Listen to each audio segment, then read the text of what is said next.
What is going on, everybody? I'm Tyler. Welcome back to the shop. You have seen this table saw on the channel before. I've had it for a year and a half, maybe a little bit more. Don't really remember. There's a playlist down below all about this saw, when I got it, set it up, reviewed it, etc. Today, we are going to be changing out the master rip system that came with the saw to a new offering that Harvey is offering called the Big Eye Rip Fence System.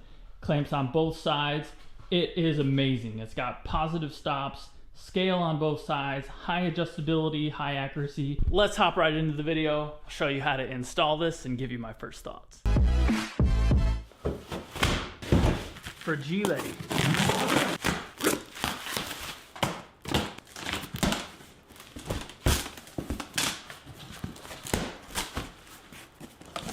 First look at the Compass Big Eye Rip Fence. That is massive.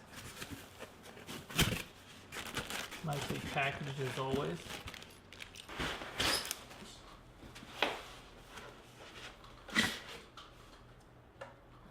Wow. Got all those ball bearings right there. Very nice. Very, very well machined.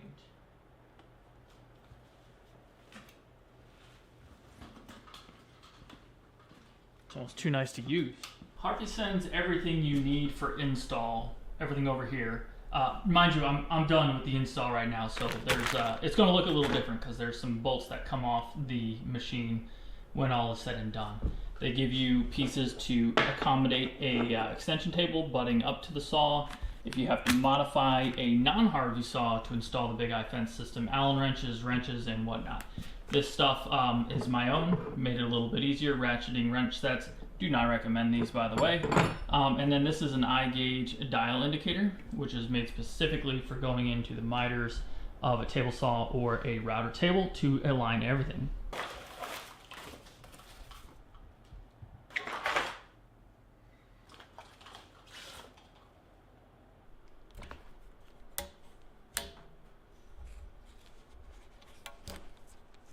Very solid. Very nicely anodized. Does come with the Imperial, at least in the US installed. It does have a metric tape, but yeah.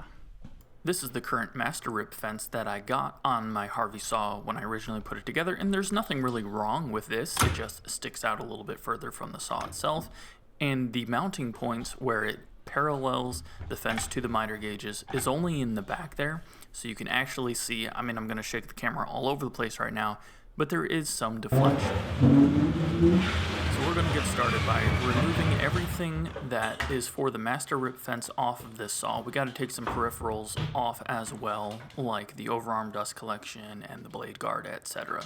But there are about 8 bolts that need to come off the saw to be able to pull off the front and back bars and replace them with the new Big Eye Rep Fence system bars.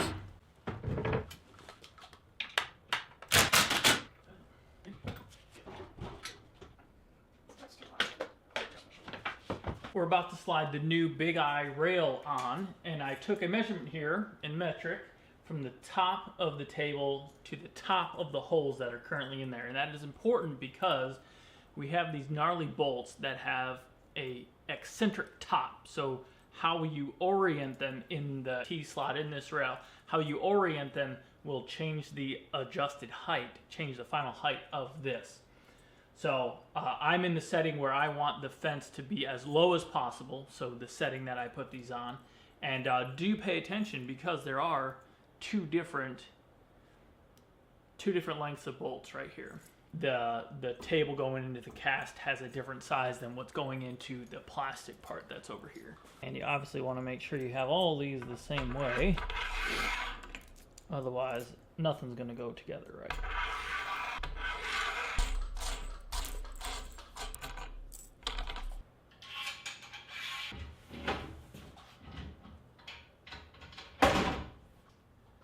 Flat split nut.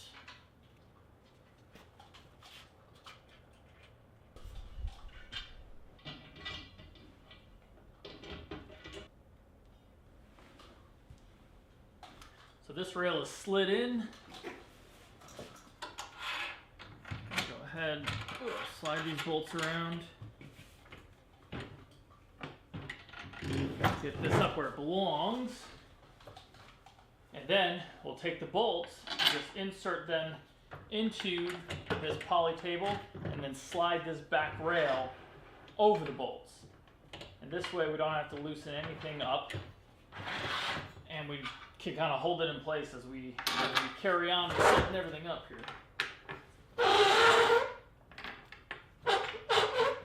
Beautiful. There we go. Like a good engineer, I only read the manual after I can't figure it out for a little while. And it does have laid out in here that this rail, this guide rail, should be to the left edge of the extension table. So I didn't tighten anything down yet. Now we're good to go. You want the top of the rail to be 11.5 millimeters. Not that I really know what 11.5 millimeters is from the top of the table.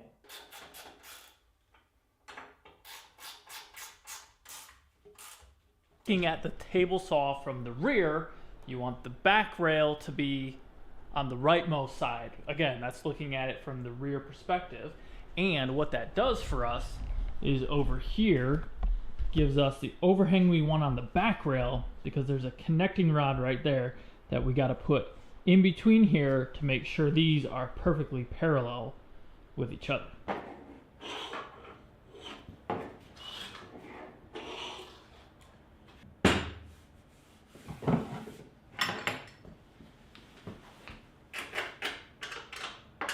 We have this connecting rod that goes between the rails on the far end here. Remember that overhang that we needed to make sure we had? That's because this attaches here. Now, if you happen to have a router table in here, allegedly you don't need this, but the point of this is to make sure that when we put the new fence on here, which instead of just clamping down on the end, actually pinches together to be able to get both ends. It's the whole point of the big eye fence system. We want to make sure these rails don't get pulled together down on this end. So these guys will go, one of these will go in on either side. I would leave it just like that so that we can slide it into the fence. And we do want to make sure when we put these in, again, you're orienting this eccentric screw the same way. Roll one side at a time to tighten it, to pinch that eccentric bolt between the rail and the extension rod.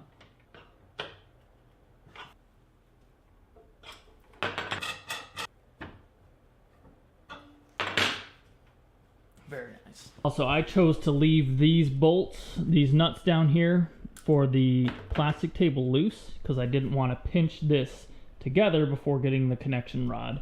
So now I'll go ahead and tighten those. Alright, saw blade out the way. I'm going to take the actual fence off.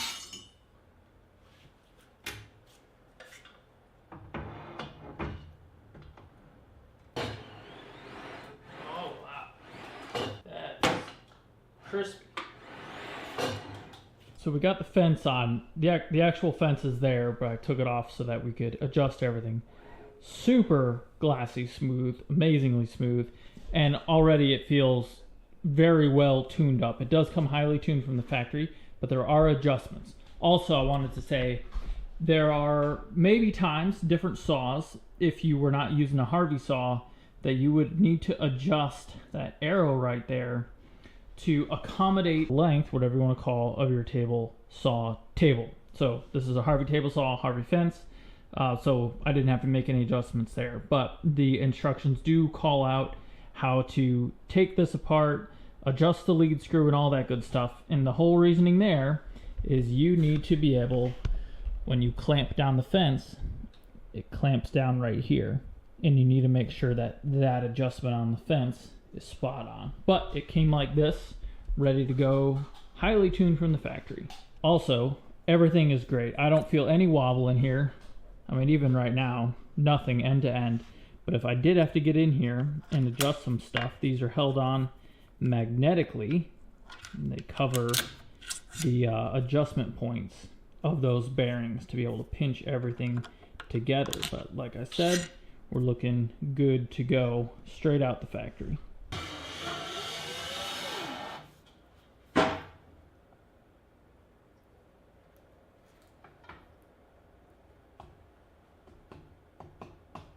Does look like I need to make a slight adjustment because we're pinching into the blade just a wee bit. Actually, quite a bit. So what we got to do is adjust the fence to make sure it is parallel to the miter gauges. Pulling the fence off of here so that I can run a dial indicator along the fence. Now, the dial indicator is from iGauge. I'll link to that down in the description below. And it's got bearings in here so that it is snug in the miter slot and consistent. And that's what we want. So I'm just going to bring the fence down to an area that I am comfortable with and zero everything out, clamp it in place, and then we'll make some adjustments from there. I'm guessing that we don't actually want this tight. Now these bad boys right here, the fence slides over them when they're up and there stops when they're down. These are going to be spectacular.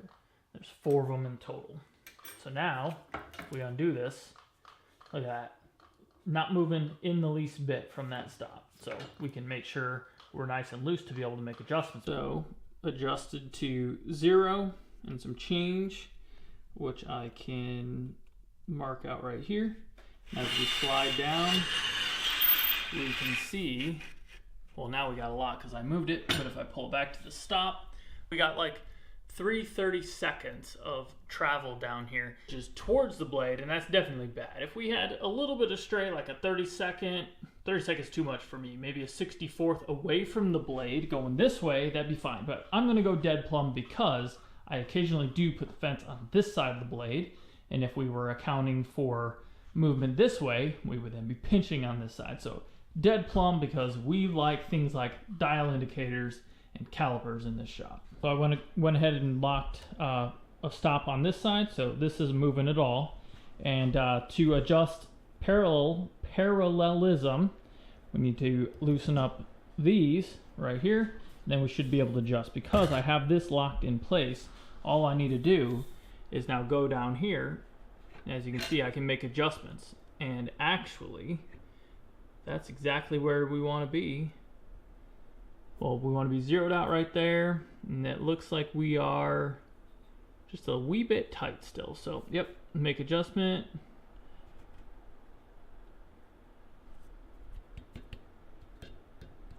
Right in there's where we want to be.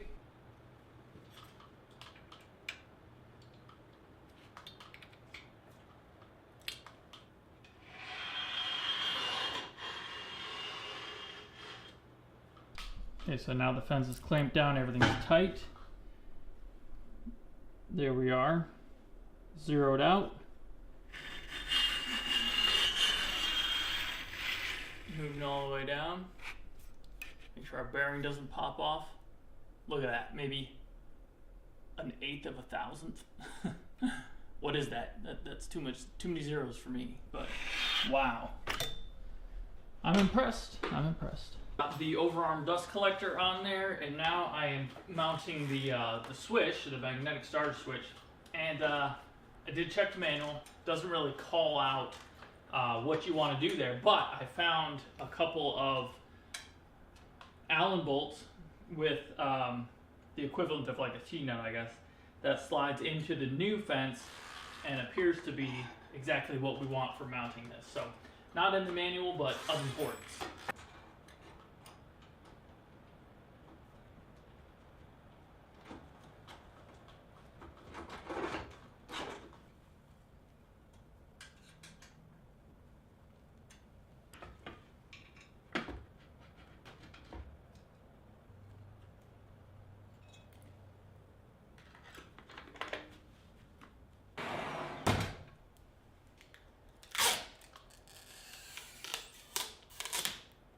This fence can be in a high position, or you can take it off and lay it down in a low position. So if you have small pieces that you're cutting, which I've done before, you can turn this. So the measuring tape itself on the big iFence system adjusts. When you're high, the tape is down to this side.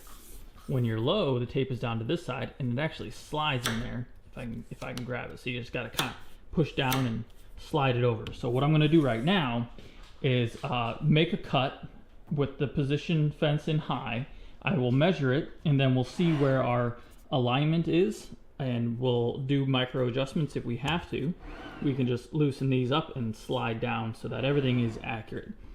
This thing is pretty sweet as well. So instead of tapping your fence, you can now just roll the fine adjustment, and it works fantastic.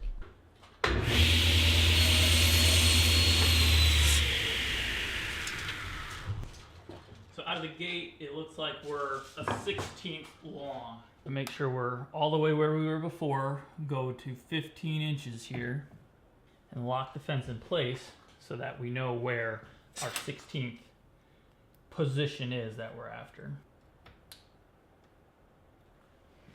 So now move it to 16th, like that. Bump this up. All right, let's give it another try.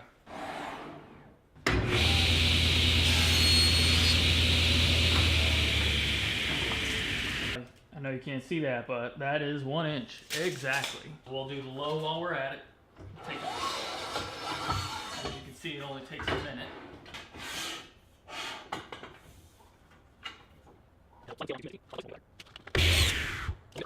So that is the right side of the blade, which is the one that we use 99% of the time. But the Big Eye fence system comes with a scale on the left side of the blade as well. Setting up the scale on the left side is exactly the same as the right, so just check back if you are confused on the process. Alrighty, we got the Big Eye rip fence system complete, locked in. It's really fantastic. Mind you, I haven't used it on a project yet, but so far it's really, really impressive. Zero deflection, as I showed you with the dial indicator in the past. Super, super smooth.